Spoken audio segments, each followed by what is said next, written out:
Well, it's a personal message on being safe. An upstate woman sharing her story about danger on the roads, wanting to get the word out before the holiday and throughout the summer. Fox Carolina's Carrie Veal speaking with a nurse who was helping a driver when she was hit.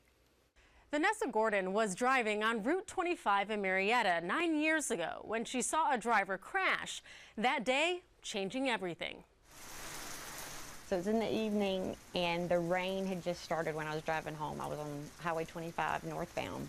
And as I approached the top of the hill, because it's a steep incline, I saw a truck that was turned upside down. Her nursing instincts kicking in, giving the man first aid. I saw a flash of gold in the corner of my eye, and I turned my head and saw a gold SUV coming down the emergency lane. So I knew I was going to get hit, but I didn't want him to be in another accident, so I put my hands out.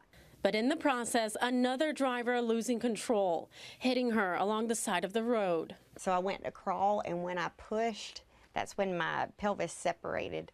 Ending up with several broken bones and fractures in her lower body. And I have 4 screws holding all of this together. And then back here I had my iliac crest broke, which is the top of your hip bone, and they had to put a plate in and some screws. 9 years later, she still struggles. It's been on the tough side. PTSD kicks in sometimes while driving in the rain.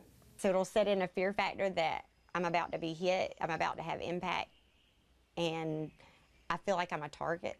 She's no longer able to work as a nurse. She can't lift much weight or stand on her feet for very long.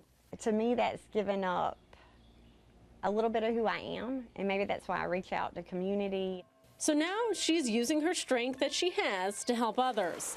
That tragic day redefining her purpose on earth. I felt this sensation in my stomach, and I quit breathing and my eyes closed. I was floating, and I got to what looked like a gate, and I felt somebody with me, and all I felt was a hand in my face, and it showed me my 3 children's faces and said, "Your work's not done yet." And that's when I came back, and there was a man over me. It's why she is sharing a life-saving message. Watch the speed limits and just be aware and more alert of what's around you, because you never know when it might change somebody's life. Vanessa has also been sharing her story at churches in the upstate and telling me exposure therapy is helping her with her PTSD. This is where you do an action that triggers the PTSD. So in her case, driving in the rain. This can help a person learn to respond to their fear or anxiety. Carrie Veal, Fox Carolina News.